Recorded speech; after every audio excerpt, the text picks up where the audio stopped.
શામળાજીની odd બેઠક પર ભાજપ ઉમેદવાર ફોર્મ ભરવા માટે નીકળ્યા। પૂર્વ આઈપીએસ મનોજ નીનામા ફોર્મ ભરવા માટે નીકળ્યા। ફોર્મ ભરતા પહેલા શામળાજીમાં મનોજ નીનામાએ શક્તિ પ્રદર્શન કર્યું। મનોજ નીનામાની રેલીમાં મોટી સંખ્યામાં સમર્થકો ઉમટ્યા। પૂર્વ આઈપીએસ અધિકારી રહી ચૂક્યા છે મનોજ નીનામા, જેમને શામળાજીની ઓડ બેઠક ઉપર ટિકિટ મળી છે, તેઓ આજે શક્તિ પ્રદર્શન સાથે સમર્થકોની સાથે રેલી કાઢી ફોર્મ ભરવા માટે પહોંચ્યા। मनोज नीनामा जो आज ओड जिला पंचायत बैठक माटे फॉर्म भरवा निकली चुक्या है। हाल 4 रस्ता थी शामळाजी तालुका पंचायत सुधी जो रेली स्वरूपे फॉर्म भरवा माटे निकळ्या छे। हाल मोटी संख्या में जो भारतीय जनता पार्टी कार्यकरो अने मनोज नीनामा जे समर्थको अहीं उमट्या छे। जो मनोज नीनामा 3 दिवस पहला ज आईपीएस पदेथी राजीनामું આપ્યું હતું।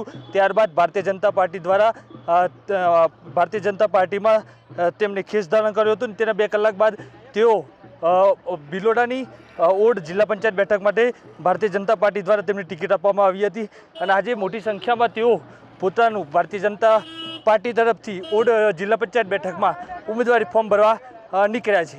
દેવાંગ ચૌધરી, એબીપી અસ્મિતા, અરવલ્લી। આજે ભારતીય જનતા પાર્ટીના તમામ ઉમેદવારો જિલ્લા અને તાલુકાના અત્રે ઉમેદવારી પત્ર ભરવા આવ્યા છે। ત્યારે આપ જોઈ શકો છો કે લોકોમાં કેટલો અનેરો ઉત્સાહ છે અને આ ઉત્સાહ જોઈને આપણાને એમ થાય છે કે એક જાતનું વાવાઝોડું છે બીજેપી તરફે।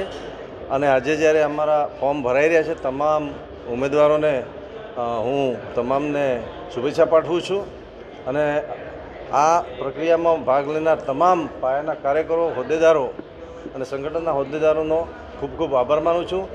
અને આજ પ્રમાણે જે આપણે જોઈ રહ્યા છીએ એ પ્રમાણે જો અમને પ્રજાનો સાથ અને સહકાર મળશે અને આનાથી પણ વધુ પ્રમાણમાં તમામ ઉમેદવારો જંગી બહુમતીથી આપણે જીતશે એવો વિશ્વાસ પણ વ્યક્ત કરું છું।